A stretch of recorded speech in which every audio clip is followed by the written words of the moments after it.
Hello, good evening and welcome to News 360 here from the News Hub at Adisawe, Kanda. I'm Natalie Ford. And my name is Alfred Okanse. Coming up in the bulletin tonight. News 360 Headlines is brought to you by... Minority in Parliament threaten to boycott proceedings over what they describe as Speaker's disrespect and attempts to frustrate them. The Comptroller and Accountant General's Department to withhold salaries of heads of departments who fail to validate their staff for payment. And in business, Africa Center for Energy Policy, ACEP, calls for caution in efforts to roll out a new LPG circulation policy that will involve piping gas to residential areas.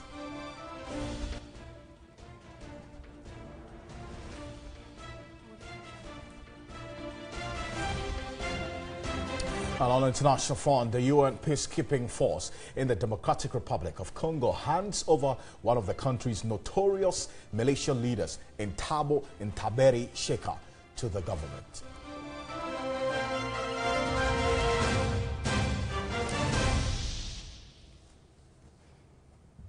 We've got the details of these stories, plus the very latest from the world of sports and entertainment here on News 360. It's also streaming live on 3news.com as well as TV3 Ghana on Facebook. On top of our story this evening, Education Minister Dr. Matthew Opoku-Prempeh has disclosed the free senior high school policy will cover only 3 years of second cycle education. This means students who get repeated for non-performance or failure in the examinations in the third year would not enjoy the policy. At a Meet the Press series in Accra, the Education Minister stressed the free SHS is feasible, adding Ghana's economic strains will not prevent government from successfully implementing the policy. Outlining the modalities for the implementation of the free senior high school education for the 2017-2018 academic year, Matthew Opoku-Prempeh said it is a comprehensive policy that addresses not only access to education but quality, equity and employability of SHS graduates. He indicated the policy will ensure the removal of cost barriers and physical expansion of school infrastructure. We are saying that for our best schools in this country, and there are about 82 of them, 30% of their places would be reserved as a right to those from public schools across the Ghana. The young lady from Nampanduri who aspires to go to Wesley Girls, who gets 24, should have a chance of going to Wesley Girls than my daughter living in Accra. On funding for the policy, the minister said government is fully funding the free senior high school education. The budget took care of the first 100%. And subsequent budgets will take care of the free SHS. Responding to a question on the status of students who get repeated per the free SHS policy, the minister explained third-year students who get repeated will not benefit from the policy. You can carry your free SHS for 3 years because that's the duration of the lifetime of the school, of your SHS study. So if you go to first year, that is year 1, we'll pay. You repeat first year, year 2, we'll pay. When you get to second year, year 3, we'll pay. Year 4, we won't. Under the free SHS policy, beneficiaries will not have to pay for admission, feeding, library, science center, computer lab, examination and utility fees. Now, the question on the minds of many with regards to the free SHS policy has been what exactly would government cover and what wouldn't they cover? Now, the screen behind me shows the SHS fee items for day and boarding students. The day category is the students who go to school during the day hours, which is to be extended from 8 to 2:30 to 8 to 4 p.m., which is government's intention, and boarding students who stay at school for the whole term. Recurrent fee items for day students, 101.47 Ghana cedis, and for boarding students, 105.47 Ghana cedis. This is a chart of what government will be absorbing. And these recurrent fee items for the academic year include school uniforms, also school cloths, as well as textbooks, and one-time fee items for only first-year students. One-time fee items include admission fees, mainly. For the day students, it would be 435 Ghana cedis, and for boarding, 438. And teaching and learning support only for TVET students, technical and vocational educational training students, 100 for day and 100 Ghana cedis for boarding. While the feeding fees, 102 Ghana cedis for day and 459.20 for boarding. So the grand total is what you see at the bottom of the chart here, with SHS being 648.47 Ghana cedis for day and 1,002.67 Ghana cedis for boarding, while the grand total of TVET, technical and vocational educational training, is 748 for day, 0.47, and 1,102.67 for boarding. And this just gives a bit of clarity on what exactly government is looking at absorbing. So it indicates that parents should not expect to see this on the awards prospectus, and if they do, and it's not free. Well, they should report it because probably the school is trying to extort money from them. But Natalie, thank you. I mean, it gives us clearly, government been clear in their minds what they intended. But I've been joined on Skype by Peter Anti. He's a Deputy Executive Director of Institute of Education Studies, IES. Now, Mr. Anti, I thank you. Good evening to you. Now, do you also get that concern that has been raised, that it looks like the free SHS is not really free in the sense of the word, because now the BEC is going to be used more like a filter, and so it's not going to be a wholesale promotion from JHS to SHS, even though in the manifesto the impression was given that SHS was going to be a cutoff point for basic education? Thank you very much. Good evening. I think the MPP has made this issue very clear lately. The Minister for Information the other time said that the continuous basic education that will end at the secondary school level would be implemented maybe next year or the coming years. So it is clear now that BEC is still the terminal point for most of our young kids who will be going into the secondary schools. I see. But now, I mean, initially the impression given was that it was going to be, at least by the understanding that was going, there's going to be a wholesale a promotion from the BEC to the, I mean, from JHS to SHS. From the understanding we get now, BEC is going to be used more like a filter. I mean, is that the understanding you got, or you had been clear in your minds all along that the JHS, I mean, BEC was going to be used as more of like a filter for those who transit into SHS? Until recently, when the minister spoke, the initial understanding from the MPP information that they have put out was that the BEC is a thing of the past and is going to be used for placement. So recently the information minister came out. You see, the problem I think the minister wants to solve is the problem that was encountered in Uganda, because you know Uganda is the first country south of the Saharan that started with this free secondary school education. Mm-hmm. And through their analysis, they saw one problem that they called academic motivation. They saw that because students were asked to go through the education freely without paying anything, there was no motivation for them to study. Of course, the parents do not care whether the students are studying or not, and that actually affected quality. So I think the minister wants to address that particular problem by making sure that if you really want to enjoy this free SHS in quotes, what he now calls a scholarship, then you would need to pass your BEC so that you get placed in the secondary school, and then you enjoy it. But does that not, and this according to some of the analysts, does that not defeat the universality of this particular promise that was given? Exactly, but then you should also look at the quality aspect. You know, if students are supposed to just go through the system until the MPP is able to implement their original plan of cutting basic education at the secondary school level, we still need to deal with this issue of everybody benefiting from free SHS, whether you pass your BEC or not. So the BEC is completely scrapped and is used for placement instead of certification. We still need to deal with this issue. So I think that the MPP will need to fast track this their initial policy of making basic education end at secondary level, so that we can all deal with this particular problem. I think another issue that the minister said that we need to look at, you see, for now, I think that we should be more concerned about quality issues, because whether we like it or not, this policy is going to be implemented very soon. I mean in September. And the classes are going to be filled up with teachers.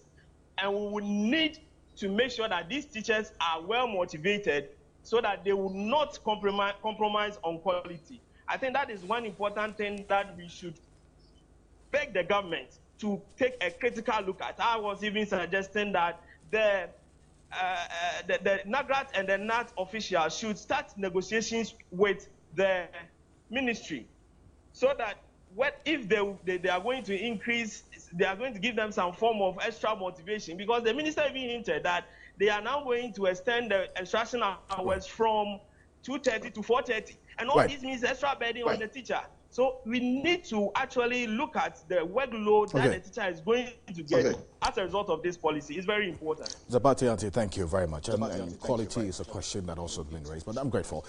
Peter Dartey is the Deputy Executive Director of the Institute of Education Studies, joining us via Skype. Let's now turn over to Parliament, where the minority has accused the Speaker of disrespecting and frustrating them. The group threatened to boycott proceedings if the trend continues. This follows what the minority says is the Speaker's refusal to recognize both the leader and the minority chief whip. The Minister of Food and Agriculture had appeared before Parliament to answer questions on the expenditure, participation and status of the Planting for Food and Jobs program. After some MPs had asked their questions, the Speaker then told the minority leadership to ask their questions. The minority chief whip, Muntaka Mohammed Mubarak, took his turn. When he was done and the minority leader rose to ask his questions, the Speaker had a challenge, indicating when he says leadership, he means one person speaks for the front bench. When I rose, I specifically, and I want the answer if you want to print it for you, I said, I will make an application to contest your ruling. It was respect for the rules. I was unhappy about your ruling, but because I respect the rules, I serve you notice that I will make an application. The Speaker then moved on to the majority leadership, disallowing the minority leader from asking his questions. The minority chief whip, who was also on his feet for a couple of minutes, was also overlooked. And when he had the opportunity, he vented his anger. The day before yesterday, there were questions that were supposed to be asked yesterday in this house. They were not on the other paper. You didn't give us the opportunity to raise them. Yesterday, we advertised. There were questions to be asked today again.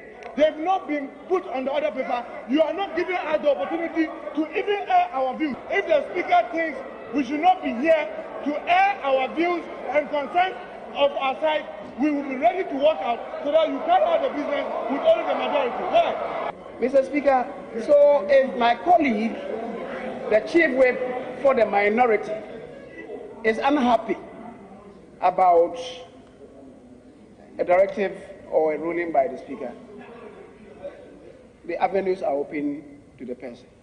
This is not the first time the minority has complained about the conduct of the Speaker. We are frustrated by the way he's running the House, and we are assuring him, if we don't see change in the way he conducts business in the House, definitely we'll advise ourselves. We are just reminding him we have at least the minority. We have more than 1/3 of the House. And he knows the implication of what I mean, that we have at least more than 1/3 of the House. So that's the threat by the minority, the Honorable Muntaka Mubarak, Member of Parliament for the Asawase constituency there. And this, they have said they could either impeach the Speaker and they boycott the proceedings of Parliament. I've been joined via Skype by Dr. Rashid Dramani. He's Executive Director of the Africa Center for Parliamentary Affairs. Dr. Rashid Dramani, thank you very much for joining us via Skype. Good evening to you. Now, would you say that the concerns raised by the minority are valid? I mean, looking at what is the issues they have referred to, does it give credence to their concerns?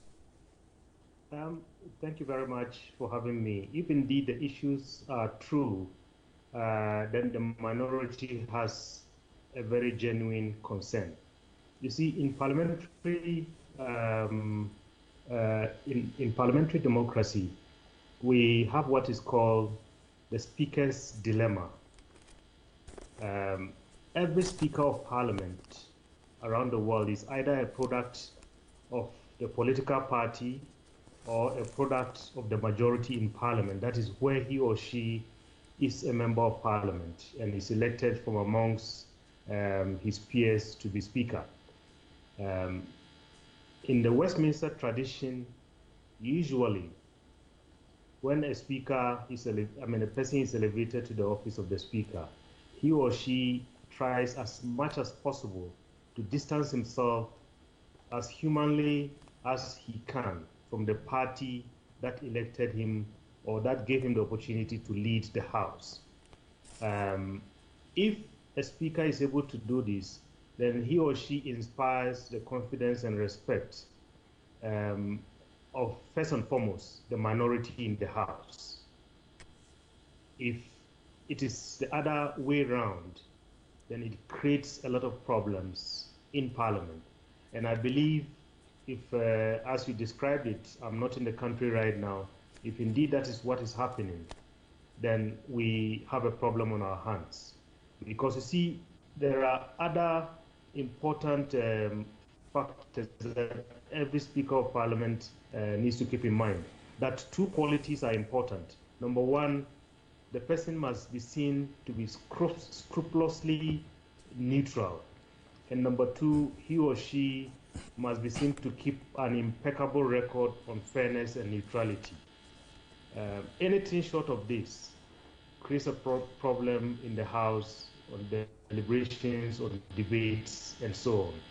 Well, Doc, so how do we then navigate through all of this? You've pointed out some major issues. The Speaker must be scrupulously neutral and fair. You mentioned the fact that there is always the Speaker's dilemma, okay, because he is appointed by a political, or administration or particular administration that assumes, office. How do we get this done? Because this is not the first time I have heard the minority in this particular Parliament of Ghana raise questions about and questioning the fairness and neutrality of a particular speaker. Okay, so how do we deal with this going forward? Because if they carry out their threat, that's quite worrying. Yes, that would be quite worrying for all of us. I think, look, Alfred, if you look at the history of speakership of parliaments, this came from the British tradition. And I can tell you that between 1394 and 1535 in England, history shows that about 7 speakers were beheaded because at the time they were representatives of the king. And if they deliver bad news to the king, then they lose their lives. I mean, that was a very perilous kind of job at the time.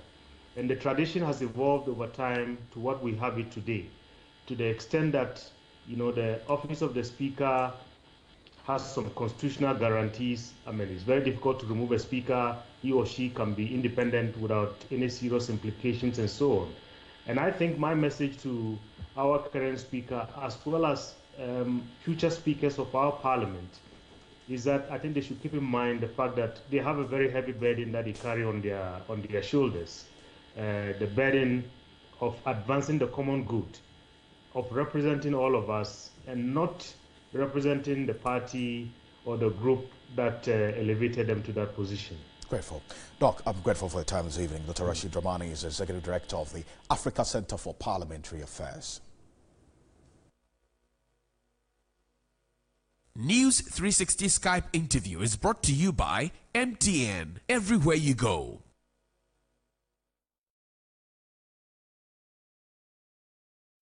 Let's turn our attention to some other stories this evening, as the Controller and Accountant General's Department will from August withhold salaries of heads of departments who fail to validate their staff for payment. According to the department, in July this year alone, more than 22,000 unknown employees on government payroll were without validation.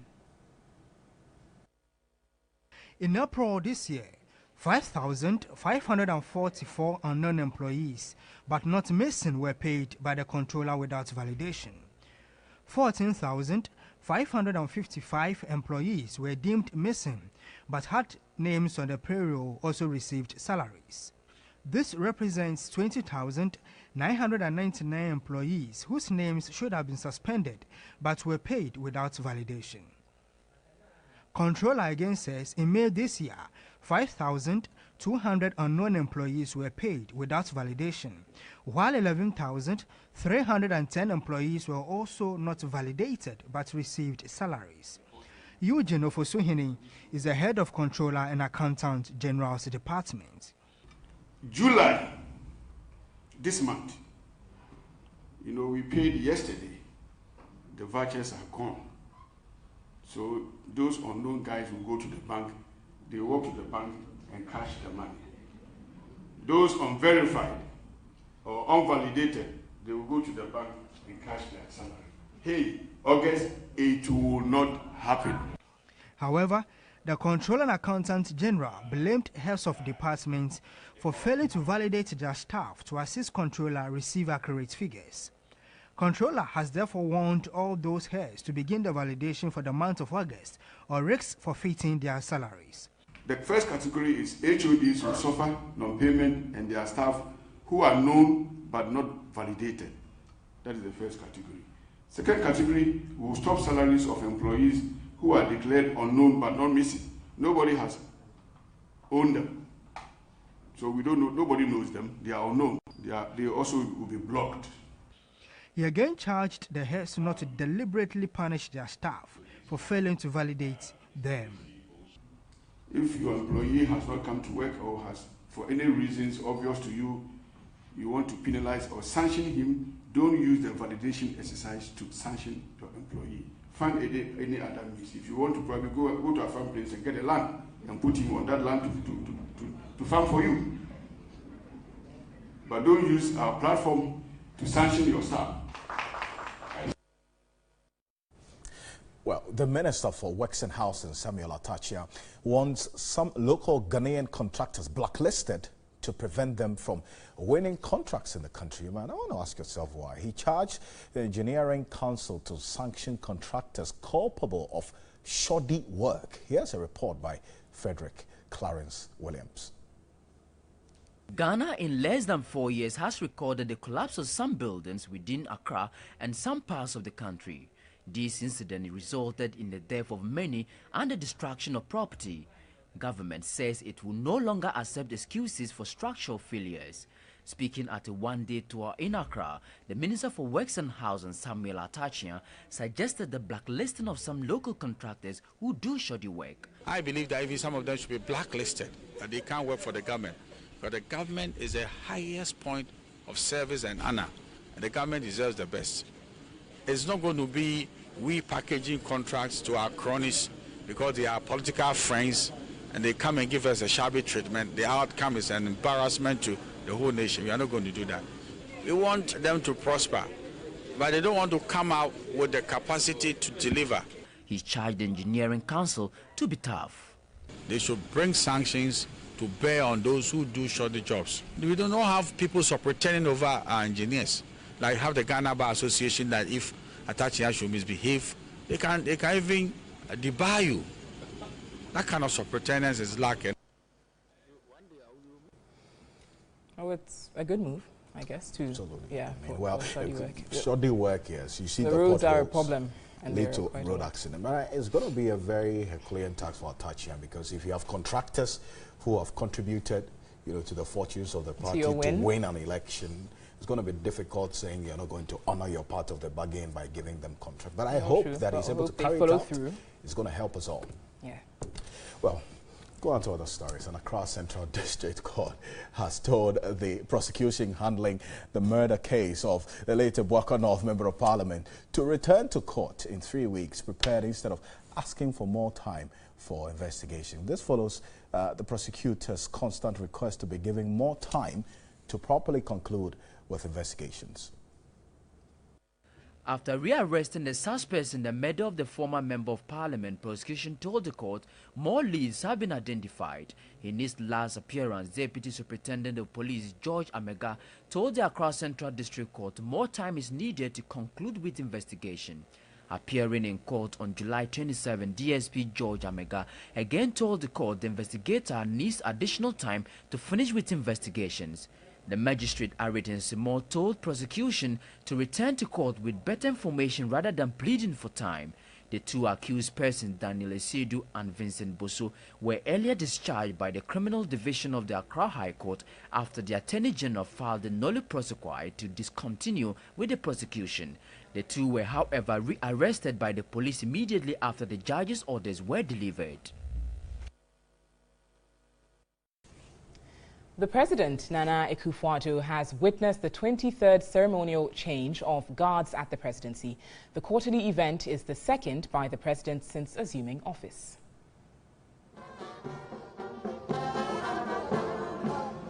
The symbolic ceremony adopted from the British saw the Ghana Army handing over guard duties at the presidency to the all-female naval contingent.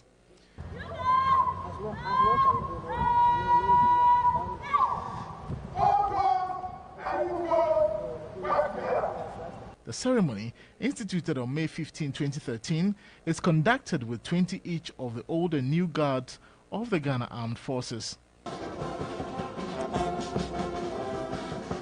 President Akufo-Addo, in the company of government officials, witnessed the ceremony. The president later interacted with some selected school children and teachers. You're watching News 360. Let's take a look at how the weather will be faring this evening through till tomorrow morning.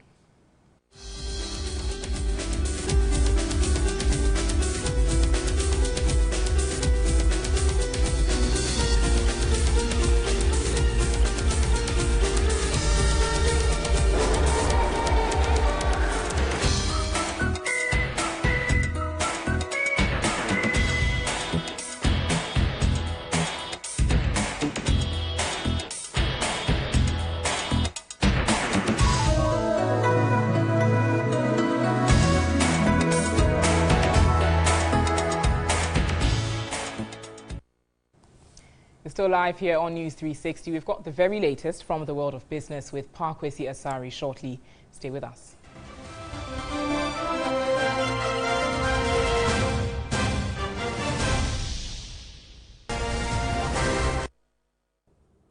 Hello, good evening and welcome to the very latest in the world of business. My name is Parkwesi Asari. To begin with, the Africa Center for Energy Policy, ASAP, is calling for caution from government on efforts to roll out a new LPG circulation policy that will involve piping gas to residential areas. The executive director of ASAP, Benjamin Boachi, says the National Petroleum Authority and the Energy Ministry must conduct widespread consultation and strengthen the enforcement of standards before rolling out the policy. Government intends to roll out a new LPG circulation policy to realign the sale and distribution of gas for domestic and industrial use. As part of efforts to avert the recurring accidents involving the mishandling of gas, government says it expects to improve the efficiency in LPG distribution by laying ground pipes to supply some residential facilities with the product.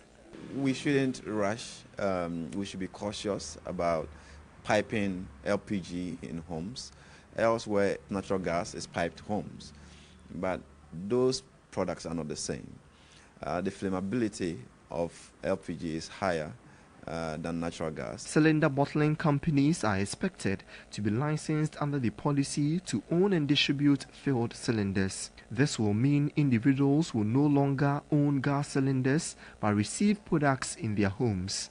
On the back of the recent accidents that we've had, I think it's in order for us to rethink the way we distribute LPG and any other products in the petroleum sector. ASAP wants the Energy Ministry and the MPA to strengthen standards in the value chain. The Energy Policy think tank is again calling for widespread consultation with civil society and other stakeholders. We expect they would consult widely so that some of these inputs will come from across the board. Everybody who has concerns or issues with it can also come forward. And we will all learn through that process and punch the policy so that we can make it better and ensure that everybody is safe.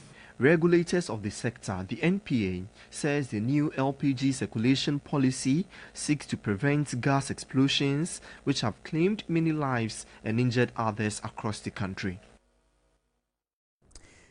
In other news, government is to roll out a risk engine mechanism to assist importers clear their goods at the port in 4 hours from September 1, while the Vice President, Dr. Mahamudu Bawumia, is confident the new initiative would ensure a paperless operation at the ports to boost revenue mobilization. The Vice President made the observation during the signing of a Memorandum of Understanding with the President of Malta. The MOU was to strengthen the bilateral ties between the two countries and also create a business-friendly environment for investment. It was to foster cooperation in the areas of infrastructure, logistics, tourism, transport, health, and other sectors of the economy. President of the Ghana National Chamber of Commerce and Industry, Dr. Nana Duncan Woso, signed on behalf of the Chamber, while the Chief Executive Officer of the Association of Ghana Industries, Sechuma Kwabwa, signed for AGI. Current figures available indicate Ghana imported in excess of $22 million worth of items from Malta, while exports amounted to $12.3 million. The president of the Ghana National Chamber of Commerce and Industry, Dr. Nana Appiagyei Duncan Woso, charged both countries to explore opportunities in the oil and gas sector. Pharmaceuticals, agriculture and agro-processing, energy generation and mining, banking and finance, information and communication technology, and many more. President of Malta, Marie-Louise Calero Preca, urged the investors to consider increasing the investments in the two countries.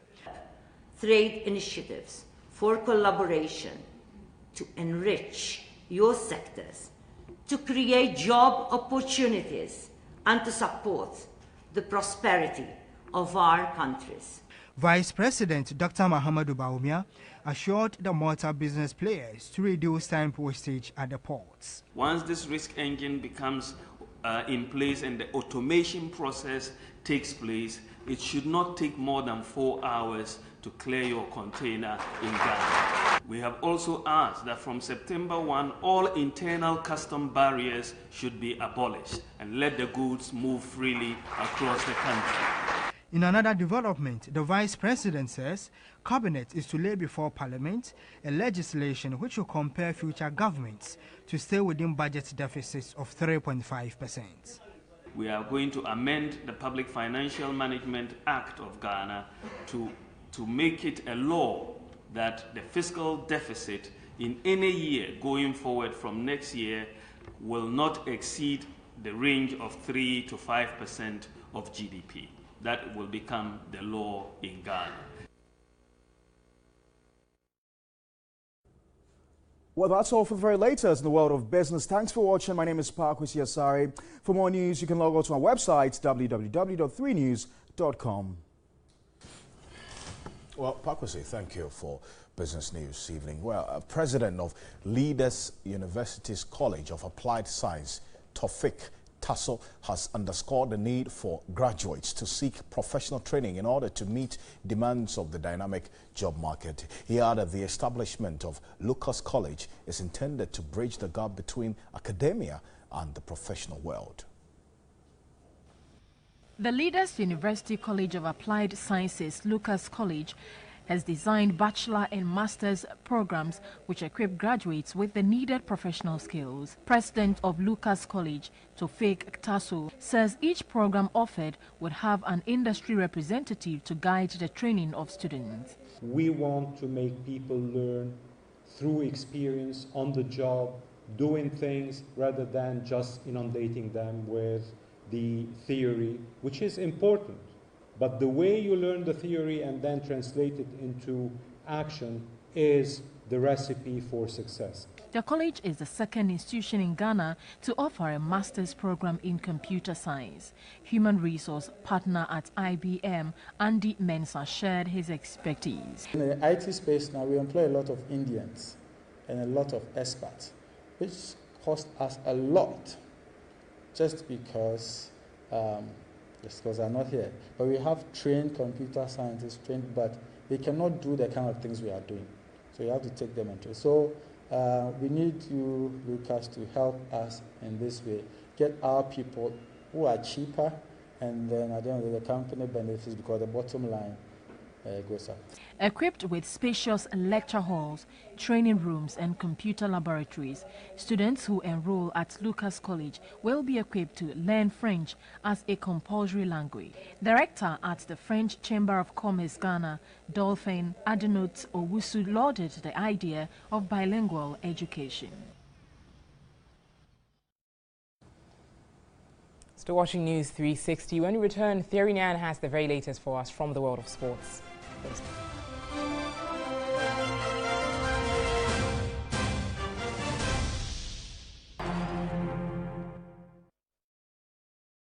The latest in the world of sports with me, Thierry Nyan, right here on News 360. Let's start off with the Black Stars Team B, and they have stepped up their preparations for the doubleheader of qualifiers against Burkina Faso as they bid to reach the 2018 African Cup of Nations Championships. Now, the 28 players selected from across the Ghana Premier League are going through the paces in Pram Pram for the first of the 2 games on August 12 under the supervision of Black Stars assistant coach Maxwell Kunedu, who is confident the team will be ready and able at the right time. On arrival of the TV3 sports team at the training camp, Black Stars assistant coach Maxwell Kunedu was in charge of the training session with his technical team. He took the players through training drills to keep them in shape ahead of the qualifier. 28 players called from various clubs in the Ghana Premier League were in camp. With the inclusion of 5 Kumasi Asante Kotoko players, 6 players including linchpin Majid Ashimeru were called from league leaders Wafa, 3 from Accra Hearts of Oak and 4 from Aduana Stars. Coach Maxwell Kunedu is confident his team is ready to face the Burkinabes. Preparation has been good. The boys are doing their best. We are very confident, but we also need to know that we're going to play against a very strong opponent. So we respect our opponent, but we are confident we can always win, even away from home. But just that we also have to know that Burkina is also a very, very good side. Kumasi Asante Kotoko forward Sadiq Adams is fit and running again after the accident on July 12. Now on national duty, he hopes he can help the team to a victory in Burkina Faso. Even though it happens, you just have to come back and train hard to psych yourself and get back to the field. This is what we do, so we just have to forget everything and continue. So I think the preparation has been good. Accra Hearts of Oak's Winful Kobana has had a taste of both senior teams. He was included in Kwesi Appiah's squad for the AFCON qualifier against Ethiopia in June and has now reported to base to take on a different national assignment. He says the experience he garnered while training with the senior national team will tell when the local side plays Burkina Faso win. It will be a tough game, but with the kind of training, the preparation and everything, I think we can go there and then win the game. The local Black Stars have been runners-up twice at the tournament in 2009 and 2014. All right, so still in the world of football, Ghana will play against Gambia in the opening game of the 2017 WAFU Championships in 2nd D on September 9. Now, the Black Stars B team will set the tone for a first round of knockout games at the Seapond Stadium. Nigeria, meanwhile, have been drawn against Sierra Leone, as you can see behind me. Ivory Coast will face Togo, while Senegal will have a date against Liberia, and the fixtures do go on. The winners of the 8 knockout games will then proceed to the next round, which will involve 2 groups of 4 teams each. Now, the games will be played in Cape Coast and 2nd D. Ghana definitely hosting that particular one. And of course, like I was saying, Senegal will play against Liberia, Burkina Faso against Niger. Ivory Coast will also come up against Togo, as Benin will also be facing Togo. So that is it with the WAFU draw. We are definitely moving on to some other stories, and we go straight to this particular one, where it is the most unlikely sport that you would ever see a Ghanaian involved in. Winter sports has never been particularly fanciful in Ghana or for Ghanaians, but one man is hoping to change that. Sprinter Bob Selder and skeleton athlete Akwesi Frimpong hopes his rise from a boy in Kumasi to winter sports can help make that difference. Frimpong was born in Ghana but raised in the Netherlands and is a former Dutch national youth champion in the 200 meters. The 31-year-old former sprinter who discovered his talents for bobsleigh and skeleton after an ankle injury cut short his sprint career has gone on to compete at several international events. And despite the challenges that the weather provides, he is confident he can help the sport gain grounds in Ghana. Now we are targeting the 6 major regions here in Ghana, and we want to recruit different young athletes that are passionate about trying something new. So we are really looking for any kind of athlete. It just happens to be sprinters, can be former tennis players, former handball players, whoever wants to give something new a try, and we're just looking for speed and physical strength. While helping others get to grips with the sport, Frimpong is also working at becoming a master at it and hopes all will come together nicely at the 2018 Winter Olympic Games. It's my goal to go to the Olympics. It's a really introduction for me to put Ghana on the map in the sport of skeleton. I'm the second athlete ever to do winter sport for Ghana, by the very first one of whole West Africa to actually do skeleton. So we want to put Ghana on the map in 2018 and show these Ghanaian kids that it's possible. We want to develop a team to have our own Ghana bobsled team and skeleton team at the Olympics in 2022. And the first time that we've had Ghana represented in ice sliding, Kwasi Frimpong. All right, so to this man now. He's a Liverpool star man, and, well, they say Liverpool fans do not walk alone, but this man really is walking alone. Liverpool insists Philippe Coutinho has not asked to leave the club despite increased confidence in Barcelona that a deal for the Brazilian can be struck. Now, Liverpool have rejected Barcelona's opening bid and told the Spanish club their star midfielder is not for sale. Barcelona sporting director Robert Fernandez and lawyer Andre Carey, who helped to sign Neymar, are understood to have held discussions with Coutinho's representatives in London prior to linking up with the team in Washington. Some reports have suggested Liverpool could ask for as much as 150 million euros for the Brazilian, who seems to be walking alone.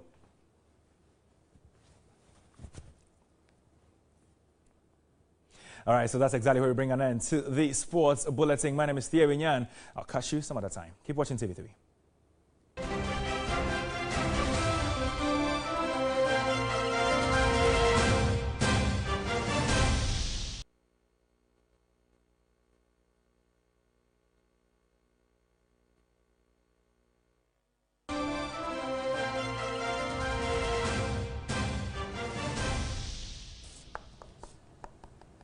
Welcome back to News 360. The Minister of Food and Agriculture, Dr. Usu Efriakoto, is saying that the fall armyworm is under control and expressed hope to record zero infection by next year. He said 14,413 farmlands has so far been destroyed by the disease. He was answering questions on the floor of Parliament. The minister said 112,812 hectares of farmlands were affected by the fall armyworm and 14,413 hectares of farmlands destroyed. The fall armyworm invasion has been defeated by my government. We are in anticipation of the surpluses that we are expecting. We are making frantic efforts in order that we will store and make sure that not one single bean or one single grain is lost at the farm gate because of lack of markets. On the Planting for Food and Jobs program, the minister said over 157 million cedis has so far been spent in the major cropping season, with costs for the minor season yet to be received by the ministry. He also indicated 188,338 farmers have been registered for the program, out of which 34,000 have been captured electronically. What concrete steps have been taken towards the construction of warehouses? We are taking stock of all warehouses around the country to see in which districts there are no storage facilities, so that we can then target these warehouses to construct the facility for them. Still in Parliament, an agreement between Ghana and the United States on the resettlement in Ghana of two former Guantanamo Bay detainees, Mahmoud Umar Mohammed bin Atef, Khalid Mohammed Salih Al-Dubi, has been laid. Ranking member of the Foreign Affairs Committee, Samuel Okudzeto-Ablakwa, speaking off camera, said he had filed a question to ask the Minister of Foreign Affairs the position of government on the 2 former detainees in Ghana.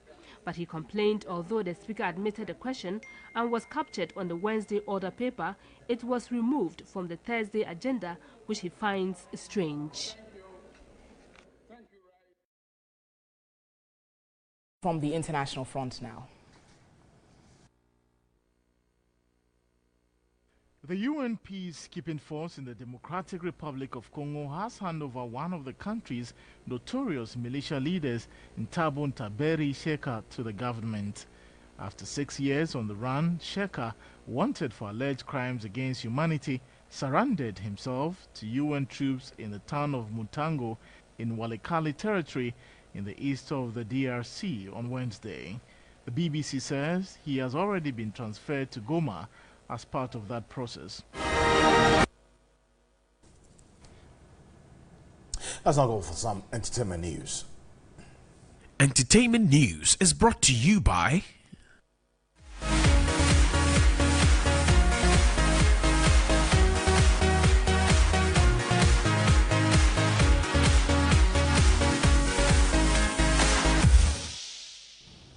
Contestants shortlisted for the 2017 edition of the Ghana's Most Beautiful say they will move on if they are not selected. The young ladies, aged between 18 and 35 years, are currently undergoing medical checks before the final 10 selection. Ajua Mofose has filed this report.